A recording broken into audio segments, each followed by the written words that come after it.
Welcome back to Detection Dispatch, the podcast where we break down signals, stories, and the behaviors of the Security Operations Center. I am your host, Alex Hurtado, and today we are going to crack open the black box that tends to be the EDR world. And I'm going to unpack all of it in all its glory with no better than Kostas, the man behind the DFIR report, and always hooking us up with the latest forensics labs to sharpen our forensic skills and just doing God's work for blue teams, literally mapping telemetry to whether modern EDRs have or don't have. So, hello, Kostas. Thank you so much for being here. I've been Hello. after you for a while. Thank you very much, Alex. Yes, we've been both very busy, but I'm happy to be here.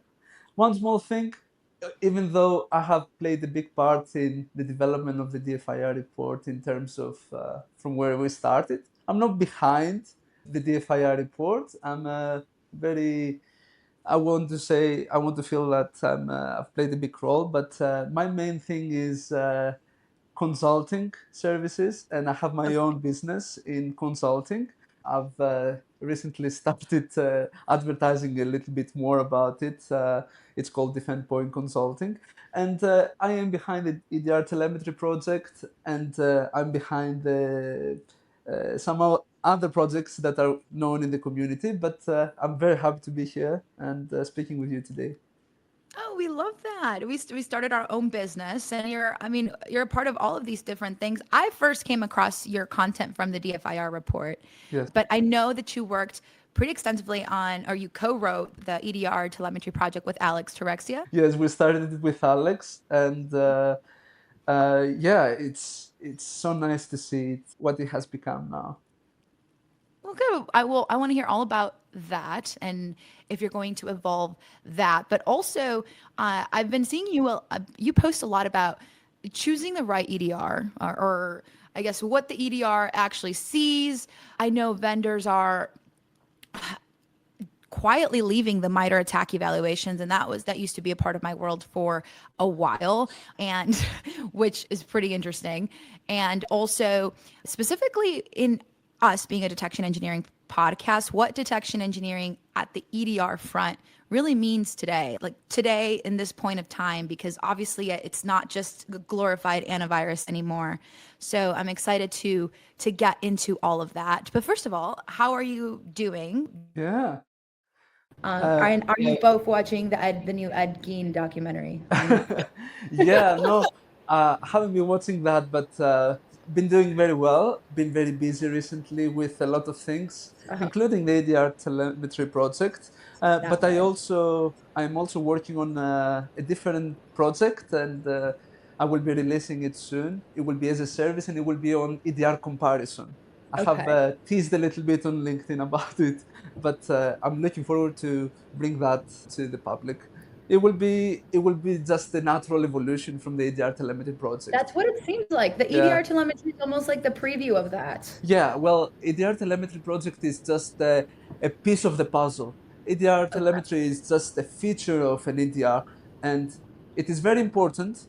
It basically provides you with visibility into all these different data that a vendor provides you through their product, through an EDR. Um, Yep. so that visibility in terms of data telemetry, you can use it to create your own detections, to respond better and be more efficient with your response. Basically, you will be able to, if they have provided you with good data visibility, you will be able to come to a conclusion about your investigation a lot faster. So, for example, if we have a malware that has been executed on an endpoint, we have process execution logs that will help us understand what happened in terms of the execution flow. But if we also have other telemetry, such as file creation events, for example, it will help us understand what malicious files have touched the disk, if any, and Yeah. maybe if we have persistence type of telemetry, such as through Windows services or scheduled tasks, and if we have that type of telemetry, we will be able to respond even faster and try to, delete those to make sure we remediate the issue a lot faster. So you understand how using telemetry, it can help us in so many different ways, from threat hunting to detection engineering to all sorts of other things. So it's very important to have visibility and transparency. Absolutely. Because if we're not collecting that, then what are we doing? And to set the record straight, I'm personally of the opinion that EDR today in 2025 is not something that can be replaced by Sysmon alone. We're not talking about like the people that have their home labs at home, or or protecting your small family business. Like, no, like that's a little bit different. But I saw Alex's article too as well, and he goes a lot further on it, and people should definitely read that one. But it can, till in 2025 today, as of the very last bit of summer here that we have, you cannot replace your EDR strategy with Sysmon. Do you agree? I think Sysmon is a great solution that helped us see what type of visibility we can gain from the operating system, starting with Windows, and even with the introduction of Sysmon for Linux now. Yeah. So you can use it as a way to supplement your current telemetry visibility. I like supplement. It gives you more. It's like X-ray vision, but it doesn't come with everything else that EDR comes with. I mean, the tools I remember from when I first started using EDR tools, it was at one point just really logging, but now they come with complex detection pipelines. They come with even embedded response actions and memory forensics, replayable files, and behavior analytics. And now a lot of AI based triage and stuff, and also with a Copilot, and in the case of Palo Alto and CrowdStrike, they also come with a free SIM. Yeah. We are getting into the XDR territory. Yeah, but I still think we're still seeing the same fundamental problems with them, and that's cross-domain visibility. Like you only see what the agent sees, right? Yeah. Even with the XDR, detection, customization. We talked a little off the record. Yes. When we were just chatting, we talked about this. The customization aspect is still very much black box only for the most part. And then also playing nice with the rest of your ecosystem. I feel like EDRs still don't tend to do that pretty well. Yeah, I think to finish with the Sysmon part, it's just a way to supplement and provide you with a little bit more data, basically where the EDR does not provide you with the information you need to complete XYZ. And it's a great tool to use, but not to use as it on its own. It's better than nothing, and it's better than using that in addition with the Windows event logs and collect telemetry to send to your SIM. And you may have that workflow and create your own detection pipeline, or subscribe to other different threat intelligence services that will help you, provide you with detections and things like that. But it can't be used on its own. And EDRs now want, in order to do all this that you mentioned, AI and correlations and all that, they need data. And in order to have the ability to do all this, we need to have the ability to see a lot of different data sources, process them, and come to a conclusion of basically what happened. With EDR telemetry, basically we want to see those logs. We want to see transparency from those EDR products, and we want to see, can you provide me with this type of log so I can do this on my own? I can protect my business the way I want. I want to create my own custom detections, as you mentioned, or I want to be able to do threat hunting using the logs that you have. Because as you mentioned, a lot of the things in relation to detections is a black box from vendors. And I'm not against that specific mentality of having detections behind a black box. And it's a little bit different than telemetry, and that's because you need to make sure that you protect your rules. Basically, you don't want to display the rules to a potential malicious actor, or to risk those rules being exposed to a third party that can be using them in a malicious manner. So Mhm. if I have a method of a behavioral detection, and let's say I want to be able to see, I want to be able to detect X, Y, Z. So this happens and then that happens. And Mhm. if that happens in comparison with the severity score and whatever other things that they are looking, I want to be able to detect that as a severity of a medium, whatever detection, whatever. We don't want to show them all these interconnected parts, because someone could use them to their advantage and bypassing those detections. And in that way, you're doing a disservice to your own customers as well. So Sure. if you allow a threat actor to get access to this type of data, you will be allowing the threat actor to learn how to bypass your product, and that could leave your customers exposed. So it's a little Mhm. bit different. Visibility and detections is a little bit different. They are relying on each other, but they are very different in terms of how you use them. Yeah, I the one of the biggest challenges I've seen with Sysmon telemetry is just how overwhelmingly noisy it can get. And if you don't have taxing rules using all of it, it can get a lot really quickly.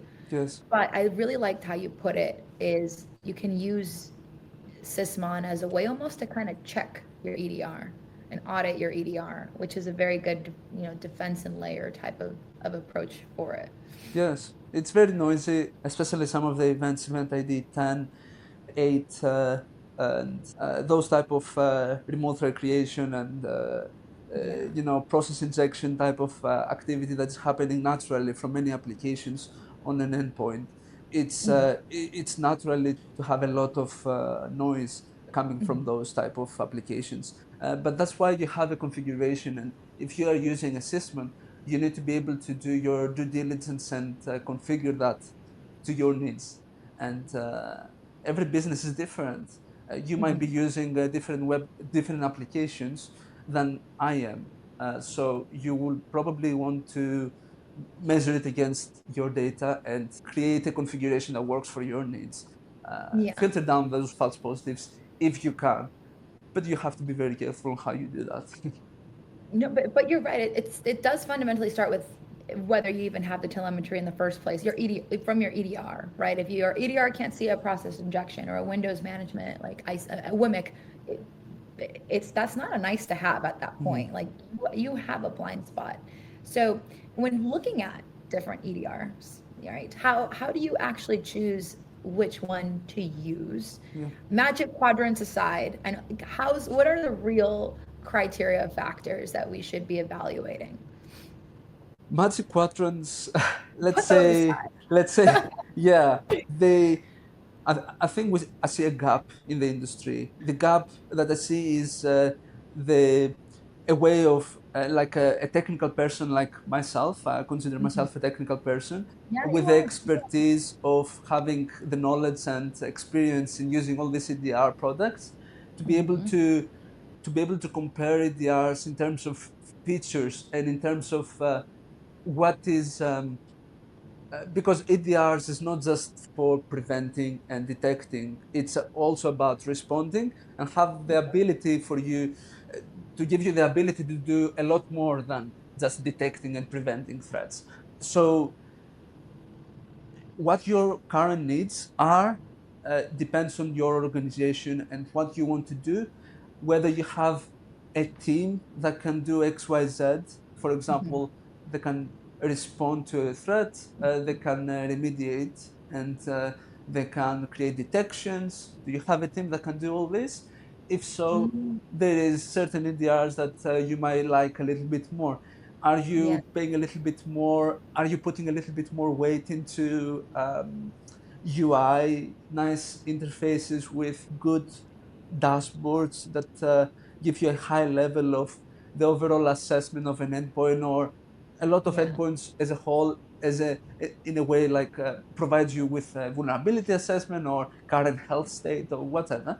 You might want something else than the top vendors that, they're always at the top in the magic quadrant that you mentioned. Magic quadrant. So the gap is to provide a technical opinion about those different features, with where Gartner, for example, at the moment, and other related companies provide you with an executive overview of this is good in terms of, I don't know, customer satisfaction, The support team, like, support are team they and things like that. actually Yeah, responding back to your support yeah, tickets? and this is important, but this is not what the majority of use cases that you will use an EDR for will be to use the features of the EDR, and of course you will probably use some of the support features, like speak to a person and create tickets and all that. But yeah, you need a technical opinion on how EDRs perform in terms of different features and what they have Yeah. and which organizations those features are for. Yeah, I love that answer of offsetting. Does it come with the features that will offset your like what you're actually able Exactly. to do, right? Yes. Your response, if you have the response in place to have a team even building the damn things, would you Yeah. say? Because if you don't, maybe you want to go with an EDR that has more detections, right? Would you go with an EDR that has more detections or more telemetry depth? Maybe it captures more things, but it comes with less rules. Yeah. Well, I don't think that it's easy to quantify detections in terms of each product, because it's very difficult to see, because we don't have visibility on those. But it's quite easy if you can see the investment from a certain EDR vendor into the threat intelligence, for example, and Yeah. the research teams that they have. Yeah. The more research that they do on this aspect, the better coverage they might have. I'm making an assumption here, but it's just an educational guess. We can't be certain, but those products tend to perform a little bit better with preventing or detecting or preventing threats.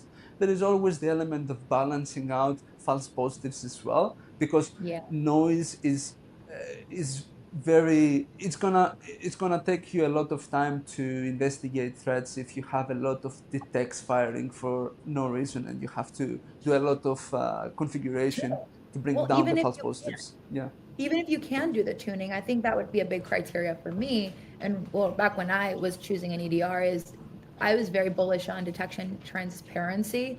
It's like, okay, being able to see if it fired, okay, cool, it fired correctly, or no, it didn't, but can I customize it exactly to the way that I need it? That Mm. was big for me. And a lot of them you can, but with the exception of VMware, like Carbon Black, Yeah. that was like one of the only EDRs on the market that really let you open it up and tweak it as much as you need to, and they didn't care. They exposed all of their like basically development framework. And whereas CrowdStrike, we're pulling teeth sometimes to get you certain things. Like I had Andrew Van Vliet, works for EJ, on the podcast a few over the summer, and he was building an advanced Kuba roasting attack or detection, and he didn't have the right telemetry from CrowdStrike, so he needed to be on with support, call support, and then they needed to add that in as a request for enhancement, and then by the time that they release that, that's like a few months, and you're unprotected at that time. So it's like I think detection transparency and ability to really customize detections on an EDR is so important to me. Yeah. No, for sure. And you mentioned Kerber roasting. Some of these identity type of attacks are very difficult to solve. They produce a lot of false positives, and then Yeah. in a big environment, especially, and it's very difficult to tackle in terms of detection and Yeah. prevention. Even more difficult for prevention. But a lot of EDR vendors are paying a lot of attention to identity protection, and I think this is the feature where we're leading towards, I think, with EDRs. Yeah, the like integration The between integration, yes, availability and yes, have also it. the Yes. the response piece of it. Yes, and having identity protection and having visibility over identity type of attacks, it's gonna be. I think it's going. There is a big drive for many vendors to get that right, including CrowdStrike, as you mentioned, and it's very difficult. It's not an easy task. Yeah. The other piece, the integration on the response piece too is I've seen a few different levels of customization, being able to automate and customize responses across different artifacts, different people. Does that put them in almost like the SOAR piece of it, like a lightweight SOAR almost? The like being able to combine very small type of a workflow between users or a host or sending a user back to MFA. Like, I guess that's more in the identity piece. But I have seen now, well, I guess at CrowdStrike, their Falcon conference, they released XEM, which is like a lightweight SOAR almost, but through Falcon, their Yeah, EDR. they are looking to solve these problems in all different ways. I'm not very familiar with each of the methods that they are using, but I'm pretty sure they will need a lot of different types of data, and they will have to process all this data to come to a conclusion in order to help protect you and put some detections in place. So I'm pretty sure it's a big task for this to be put out as a final product. They got to be using some kind of a RAG or MCP to coordinate some of these Yeah, things, or have your agent talk to my agent. Like, I don't know. They've got to be using something now that they're definitely the lines are getting blurry between what your EDR is doing and automating and correlating, and as well as SOAR, these hyper automation platforms, and then also the SIMs are now able to do some level of things. But what about the cost side? I haven't really played much or haven't seen a lot of vendors expose their pricing or their licensing. Is it still kind of based off of number of endpoints? Is it more, yeah. has it turned out more towards data ingestion? What do you see? I see it a lot at the moment because I want to capture those prices for the new service that I will be launching, and Uh-huh. pricing though is not it's not accurately presented. Basically, they can tell you that this is per endpoint per month, and this is what most vendors will tell you. This is the price for the EDR.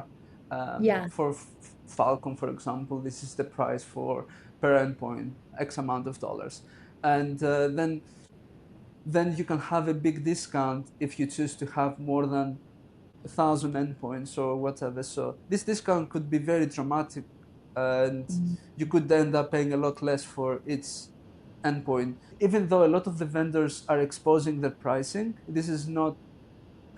It's not always going to be the It's final not the quote. final. Yeah, it depends on so many things. You can negotiate with the vendors. Yeah. You can bring down the price in negotiation or bulk purchasing. It's so many different ways, or even years of contract with those. Yeah. Oh yeah, yeah. If you sign for 2 or 3 or 4 Yes. years, yeah, So for yeah, sure.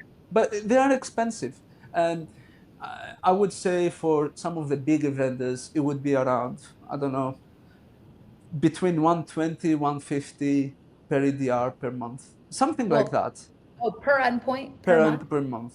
Yes, but Okay. that could be for some of the vendors that I've seen recently, big vendors. Don't want to name names, but big vendors. And again, this might not be the final price. It could drop Yeah. to way below 100, or it could just it could know it depends on the deal you will make. But based on what they advertise, this is the price, and they have to justify it somehow, and they do justify it with the research, with the products that you mentioned. They have different add-on features if you want to add on top of that, which you will have to pay extra. So yeah, it depends. The so it's have you seen any vendors charged by data consumption, like Yes, of course. consumption? There is, Really? by data consumption, a lot of vendors have a default retention policy. So 7 days or 14 days for some, for I'm example. glad you brought that up because 7 days, I'm sorry, it's just not enough. It's good for real time, right? Real time detection, in stream real time detection. But there's some scenarios that attacks unfold in a much more complicated way. And you have to look back more than that. Yes, 7 days is what they provide. If they have a good API access, provide you with API access, and you can collect this data in a way that you can store it somewhere else. For example, you can use cold storage, and so you don't have to query them every time or on a daily basis. But they're there if you need to. You might want to do that. So they give you 7 days by default. You can take the data and store them somewhere for a longer period of time. But they give you more retention, but you have to pay more. And that's one aspect of it. Another aspect, I guess, would be, so we talked about retention policy, but it's also what influencing the price. I guess it's which one? I had this. The cost, the per endpoint count, the ability to customize, orchestrate actions. There is whether you want AI involved and things like that. So there is a lot of add-ons that you can have for sure.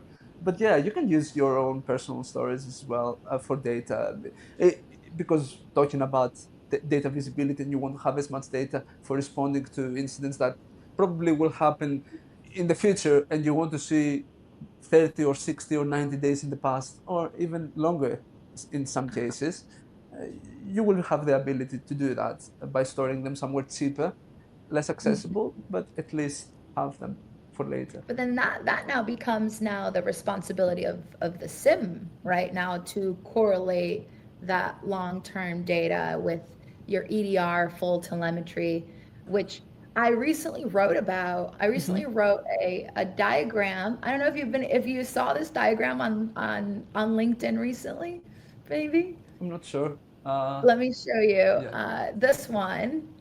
Okay. I mapped the raw event to incident kind of data morphing that goes from the raw events in all of their glory in raw event stage through the data engineering pipeline.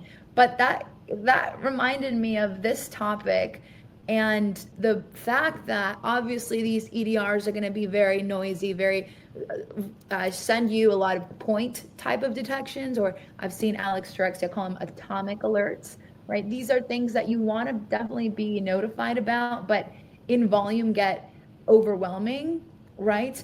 And you come to this decision point where you kind of have to make a choice of whether you want to just send only your alerts to the SIM, or whether you want the whole CrowdStrike FDR, like the entire telemetry, which one costs money to egress, but it kind of you're kind of getting into SIM territory, right? So people either just only send their alerts or also send their entire EDR telemetry, or in that case, maybe Sysmon can be a good alternative here. It depends. You've hit a very good point here, because with more data, you have possibly a higher bill of storage. So if you have a lot more data. Can people really afford that? In this economy? There are ways to save money, as we said, with having them in cold storage and not using a SIM. There are multiple technologies now that can let you save them in something like the equivalent of an S3 bucket or even S3 buckets, and then query them on demand, but in a different way, using their own language and their own access. There are certain vendors that do that. And and this is very useful. This is very, very useful. But with EDRs, this is the problem. They want to provide you with a lot of data, but it costs them a lot of money to give you that data. So they'll have to have a middle ground. We want the data. We want all the data, but it's not always feasible because it will cost a lot. So your subscription per endpoint, for example, will go from $150 to $300 if you want all the data verbosely. This is not always feasible. So the vendors that provide you with a lot of telemetry, as you can see in the EDR Telemetry Project, have found a way to provide you with the data that can show you some of the most important information that you need to know to respond, and trim down all the noise and exclude some of the events that you don't need to see related to Windows. But again, this is based on their own methods of accomplishing that. Yeah. It's a very fine line between providing you with the data that are important and not provide you with enough data because they have skipped to they have skipped XYZ events because Yeah. they don't think they are important. And who says that their belief of this data not being important is correct?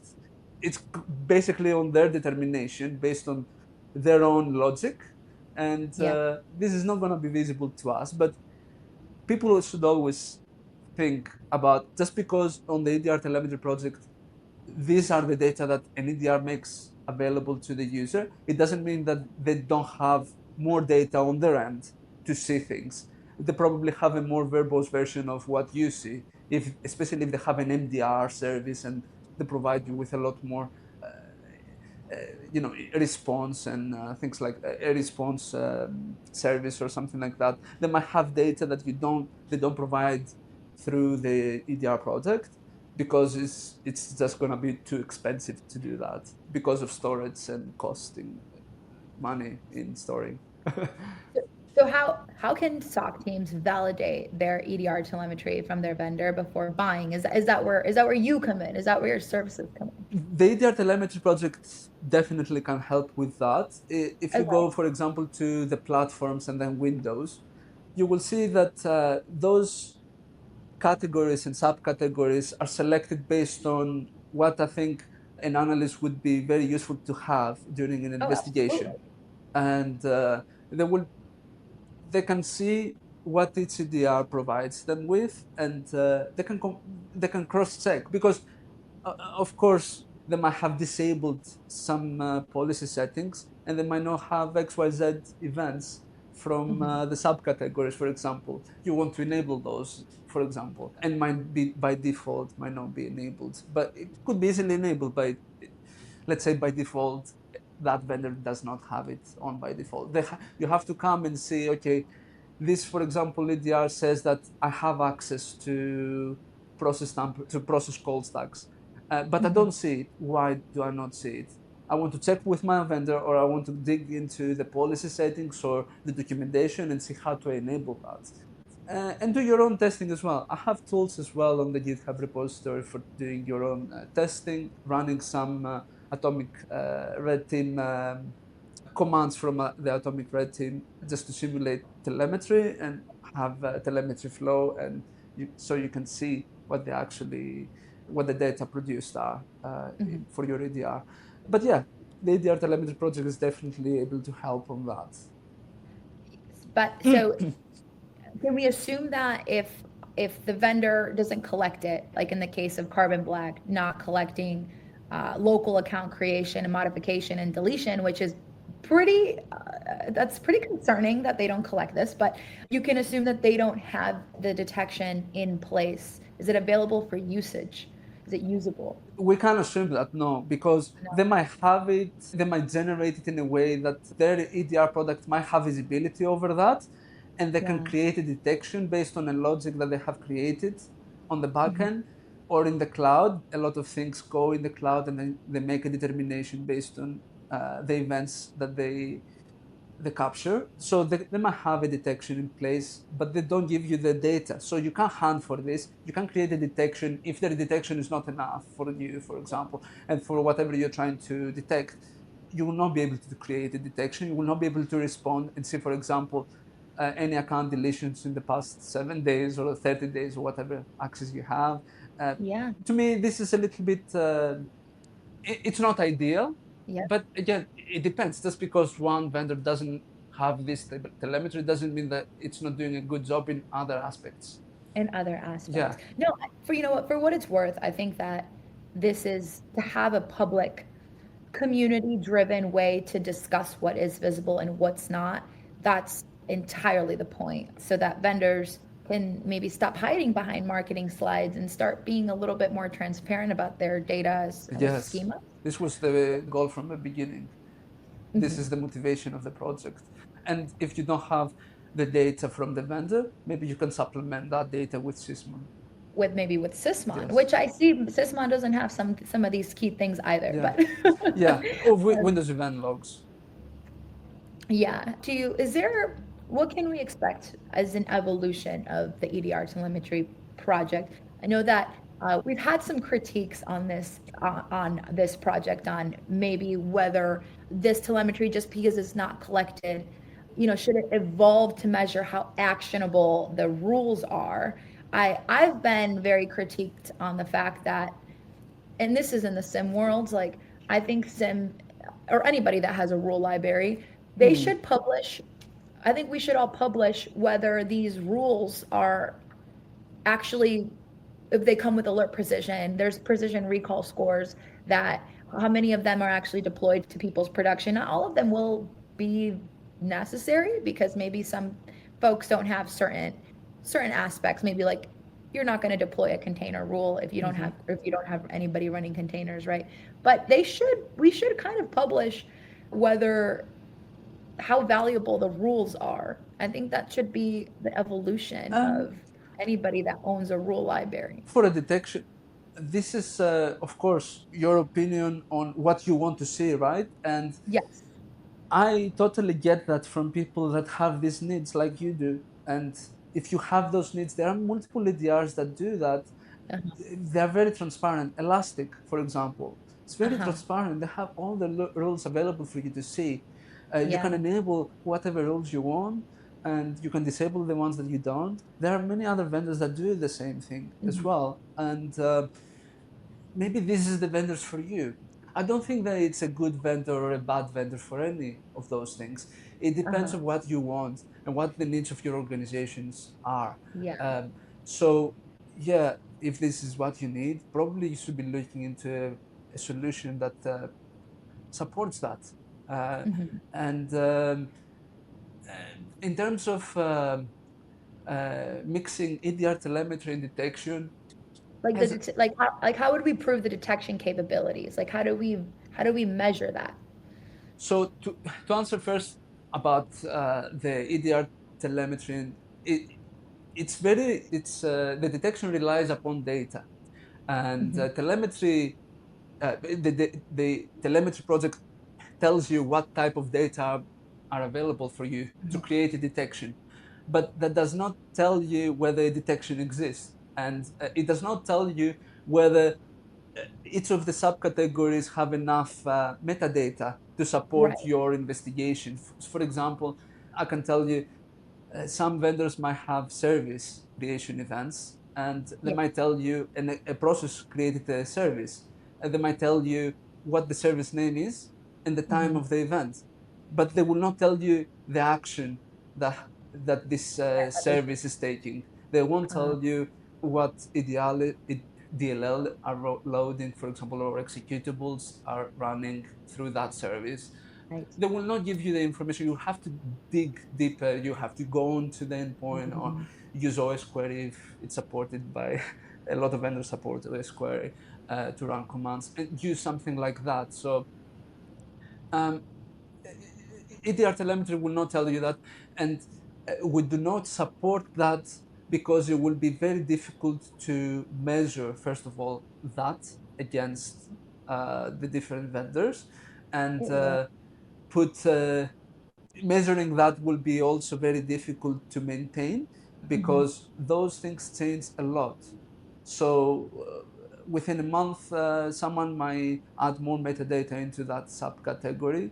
I will not be able to know that they have added. So we do not want to dilute the purpose and the importance of displaying the overall telemetry that is available to you through the project by providing you with information that are not up to date. We're doing a disservice if we do that. So we don't want Sure. to add metadata.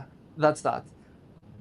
On the other hand, in terms of detection, they're very, like, just because we show you the telemetry doesn't mean that we will tell you whether something can be detected based on an attack that uses this method, for example, uses a scheduled task event, Is whatever. that the plan? Is that the plan to evolve the telemetry project to versus only inform detection engineers what's visible, but measure how actionable that telemetry is eventually? Or is that something where they have to do on their own? Because that really was the goal of the MITRE ATT&CK evaluations. Exactly.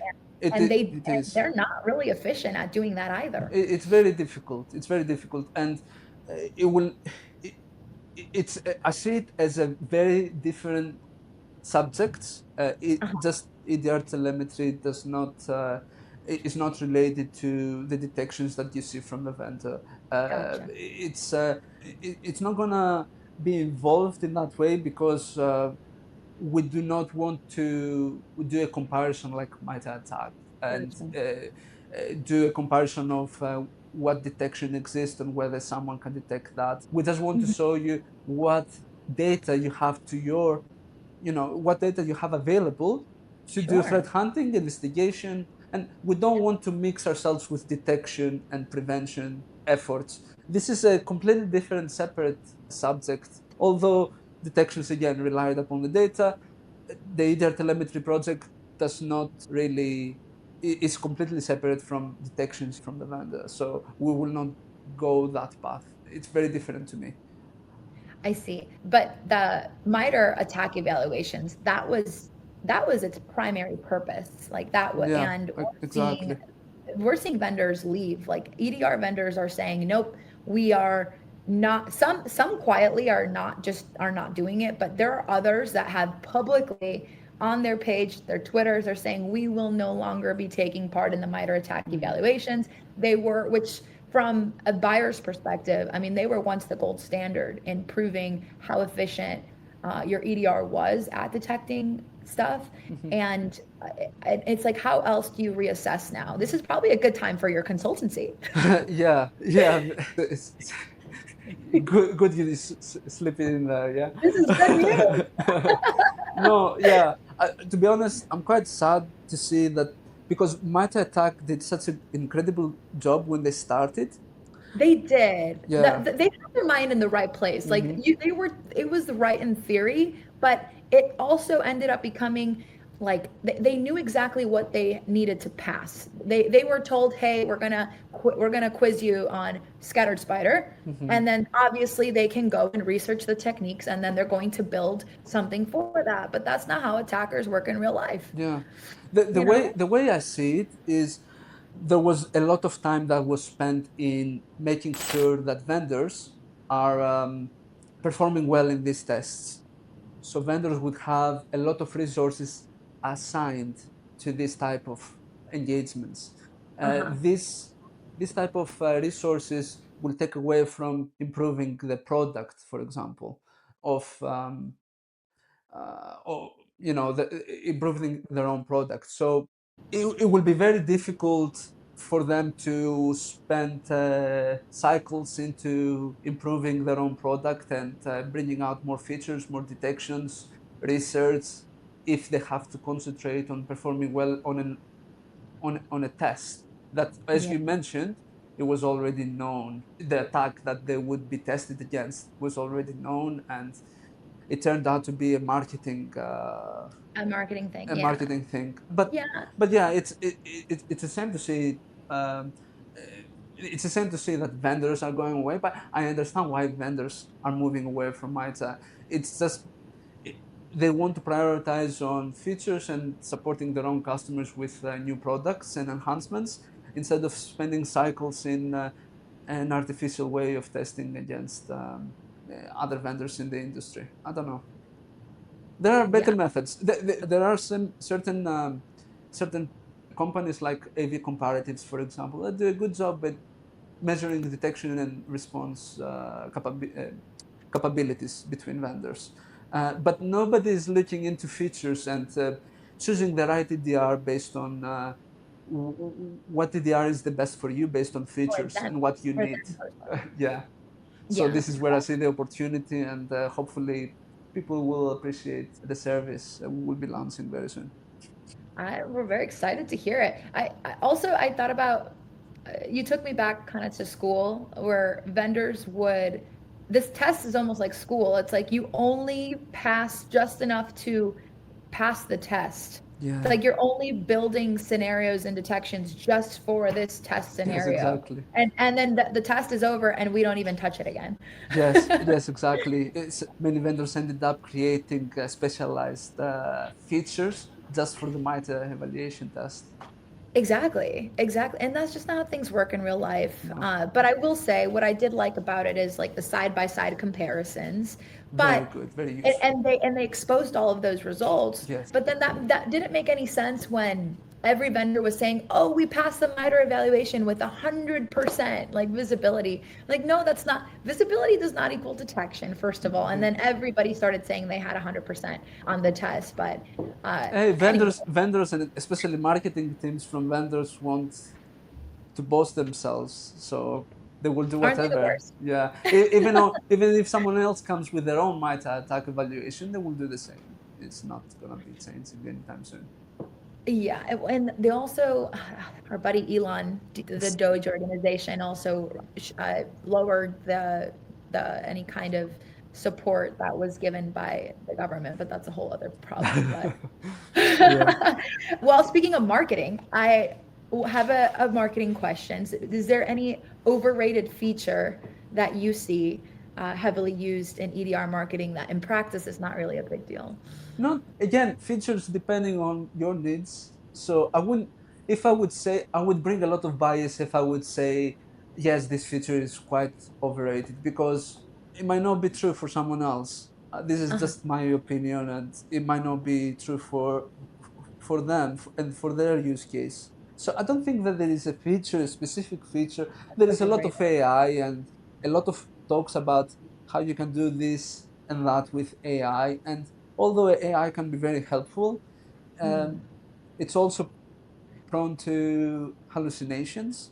And although we Mm-hmm. do advancements on that, and I'm sure AI will become better at it with time, but at the moment you will need a human to look into alerts, to look into the AI responses and make sure you validate everything, because a lot of marketing is surrounding is about AI, but AI is not 100%. It's probably 90%.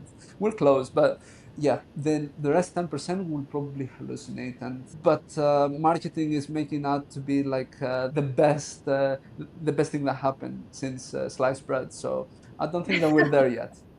We're not quite there yet. I have an underrated feature. I think that what I don't see marketing people talk about enough, maybe because they don't understand it, who knows, but I personally love this anytime an EDR comes with a sandboxing feature, I think that's phenomenal.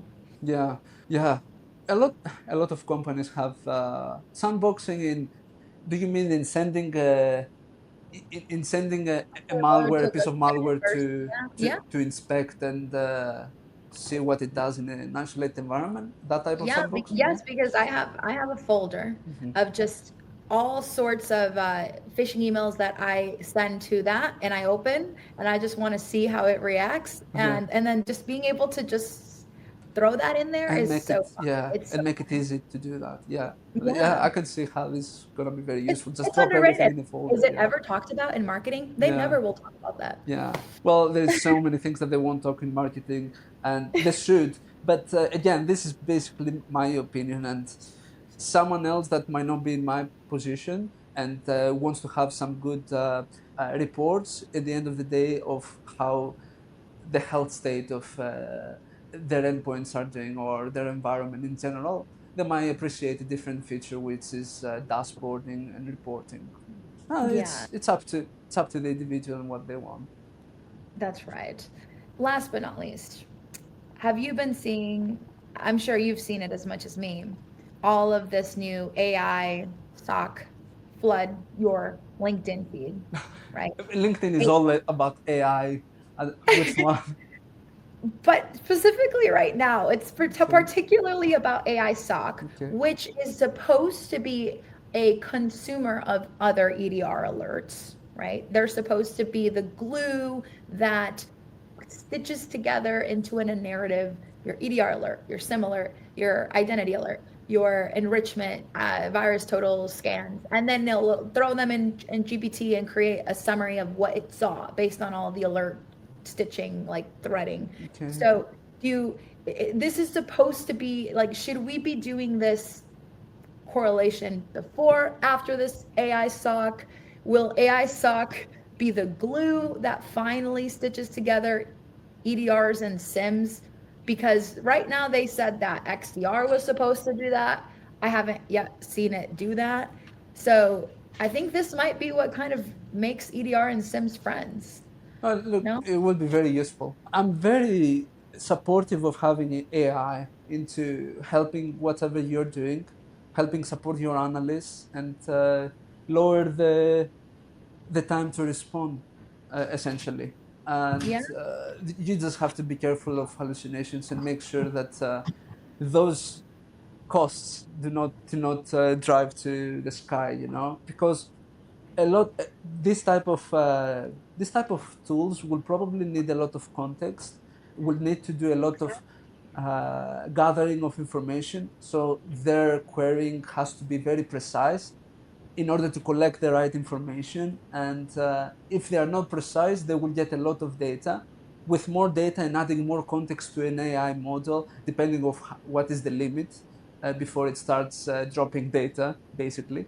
Let's Oh say yeah. it's 1 million, which is a lot of some of the new models that come up with 1 million type of 1 million context. And if you have a lot more than that, with a lot of data, if you, especially depending on the alerts and the correlations that you're doing, you might start dropping data and you might start reducing the quality of the response that the AI provides you. So it has to be very, very fine tuned. But I think this is a very early version of this, and it would be amazing to see something like that, and to have basically a summary that you don't have to trust. It just it can be served as a guidance.